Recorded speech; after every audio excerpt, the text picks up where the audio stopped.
یا نبی نہ ہو کر نبی لگنا بڑی بات ہے. حضرت لقمان نبی نہیں ہے، پروٹوکول نبیوں والا ہے. بہت اہم جملہ کہوں گا، توجہ کیجیے گا. نبی نہیں ہے، حکمت کی وجہ سے پروٹوکول نبوت والا ہے. رسول نہیں ہے، حکمت کی وجہ سے پروٹوکول نبوت والا ہے. ابو طالب نہ نبی ہے نہ رسول ہے، دیکھ کے ایسا لگتا ہے نبی کا ذکر ہو رہا. کیا بات، کیا بہت. اور معلوم فرماتے ہیں کہ قیامت کے دن اللہ ابو طالب کو انبیاء کی شان سے مبعوث کرے گا. جیسے آدم آ رہے ہو، جیسے نوح زمانہ آ رہا ہو، جیسے ابراہیم عصر آ رہا ہو، جیسے موسیٰ دورہ آ رہا ہو، جیسے عیسیٰ زمانہ آ رہا ہو، اس طریقے سے ابو طالب حشر میں تشریف لائیں گے. نبی نہیں ہے، شان نبوت ابو طالب میں ہے. رسول نہیں ہے، شان رسالت ابو طالب میں ہے. اب لے لو آج کی مجلس کا تاریخی جملہ اور خدا سلامت رکھے. لقمان نبی نہیں ہے، پروٹوکول نبیوں والا ہے. رسول نہیں ہے، پروٹوکول رسولوں والا ہے. ابو طالب نبی نہیں ہے، پروٹوکول رسولوں والا ہے. عباس امام نہیں ہے، پروٹوکول امامت والا. کیا بات، کیا بات. نعرے لگتے رہے تو سانس لینے کا موقع مل جائے.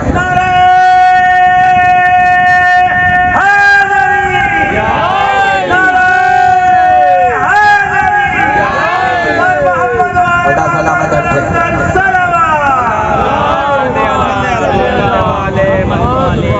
عباس امام نہیں ہے، پروٹوکول امامت والا.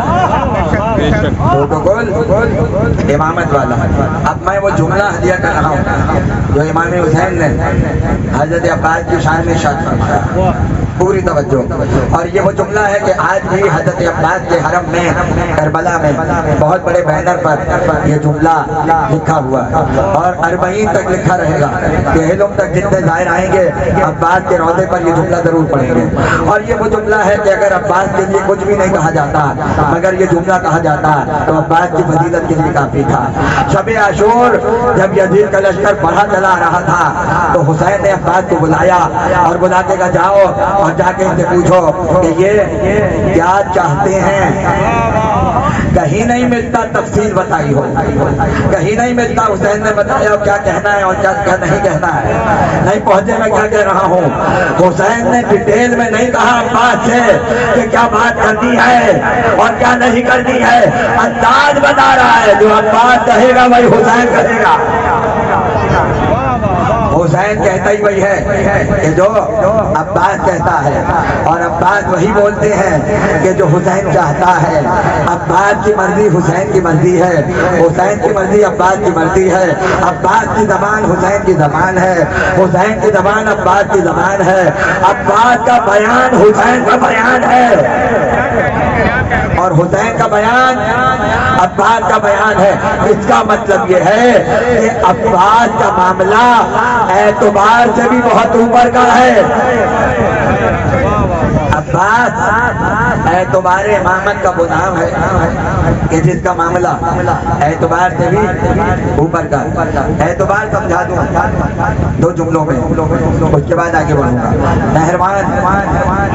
مہربان اس طرف خارجی ہیں، یہاں پر اللہ والے علی کا لشکر، درمیان میں نہر فرات، اس کے اوپر ایک پل ہے. خارجی اگر پل کو عبور کر لیں تو علی کے لشکر پہ حملہ ہو جائے گا. اس لیے ضروری تھا کہ پل پر کسی ایسے کو بٹھایا جائے، پل پر کسی ایسے کو بٹھایا جائے کہ جو اعتبار کی معراج پر ہو. توجہ کرنا، علی نے عباس کو پل پہ بٹھایا، عباس کو پل پہ بٹھایا. بہت آرام سے جملہ میں نے کہہ دیا اور آپ نے سن لیا. لیکن اب جو جملہ کہہ رہا ہوں اگر پسند آئے تو داد ضرور دے دینا تاکہ میری محنت وصول ہو جائے. حسن کے ہوتے ہوئے عباس کو بٹھایا.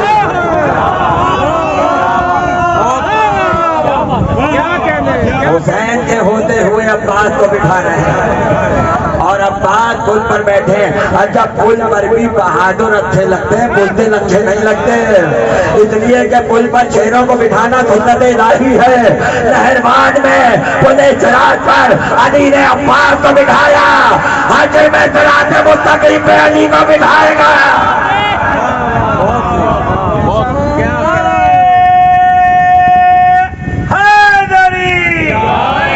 حشر میں پل صراط پر علی کو بٹھائے گا. اب پل پر عباس ہے, ادھر خارجی ہیں, یہاں علی کا لشکر, خیمے میں ہے علی. ظہر کی نماز کا وقت آیا. راوی کہتا ہے علی نماز شروع کرنے والے تھے, علی کے ہاتھ تکبیر کہنے کے لیے اٹھ چکے تھے, یہاں تک کہ کسی نے آ کے کہا یا علی خارجیوں نے حملہ کر دیا. خارجی ادھر سے ادھر آ گئے. علی خاموش, علی خاموش. اس نے کہا یا علی آپ غور نہیں فرما رہے, خارجیوں نے حملہ کر دیا اور آپ کو نماز کی پڑی ہوئی ہے. علی خاموش. جب اس نے تیسری مرتبہ کہا یا علی آپ نے غور نہیں کیا, خارجیوں کا لشکر آ گیا. علی پلٹے اور پلٹ کے علی نے ایک جملہ کہا, تمہیں نہیں پتا میں نے پل پہ عباس کو بٹھایا.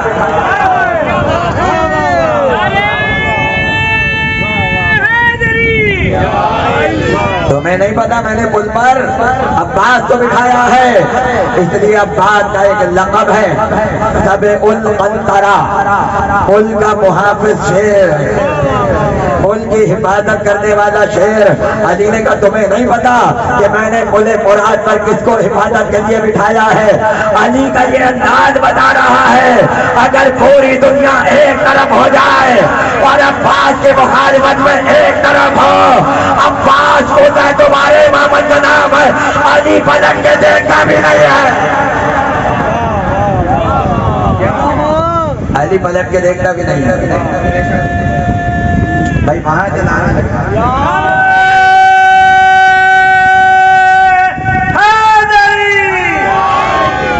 خدا سلامت رکھے.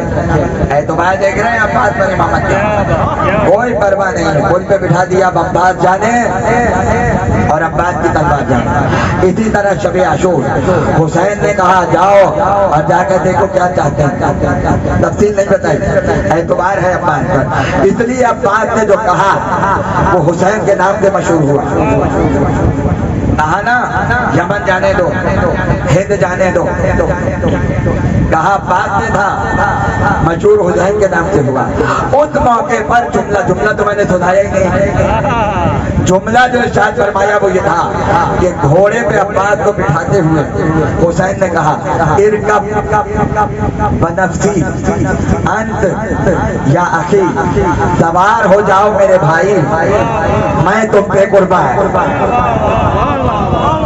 کہاں بیٹھے ہو کہا سوار ہو جاؤ میرے بھائی, میں تم پر قربان. ساری فضیلت عباس کی ایک طرف, حسین کا یہ جملہ ہی سوار ہو, میں تم پر قربان. اے میرے بھائی, امام غیر معصوم کو اپنا بھائی نہیں کہتا. امام کبھی غیر معصوم کو اپنا بھائی نہیں کہتا. پیغمبر نے کالے کو گورے کا بھائی بنایا, غلام کو آقا کا بھائی بنایا, مہاجر کو انصار کا بھائی بنایا, علی کو ایک طرف چھوڑ دیا. جب لوگوں نے تانے دیے سب کے بھائی بن گئے, علی کا کوئی بھائی نہیں ہے. پیغمبر نے کہا تمہیں فکر کیا ہے, علی کو میں نے اپنے لیے رکھا ہے, علی کو میں نے اپنے لیے رکھا ہے. اس کے بعد جب علی کو بلایا تو تاریخ جملہ کہا یا علی انت اخی فی الدنیا والآخرہ, تو دنیا میں بھی میرا بھائی ہے, آخرت میں بھی میرا بھائی ہے. دنیا میں بھی میرا بھائی ہے, آخرت میں بھی میرا بھائی ہے. میں ہاتھوں کو جوڑوں گا اور کہوں گا یا رسول اللہ, جب علی کو بھائی بنا لیا تو آخرت کہنے کی ضرورت کیا ہے, آخرت میں بھائی کہنے کی ضرورت کیا ہے. تو پیغمبر پکار کے کہیں گے قرآن پڑھو, قیامت کے دن سارے رشتے ختم ہو جائیں گے, نہ کوئی کسی کا باپ ہوگا, نہ کوئی کسی کی ماں ہوگی, نہ کوئی کسی کا شوہر ہوگا, نہ کوئی کسی کا بھائی ہوگا. ارے جب کوئی رشتہ نہیں ہوگا تب بھی علی محمد کا بھائی ہوگا. جب کوئی رشتہ نہیں ہوگا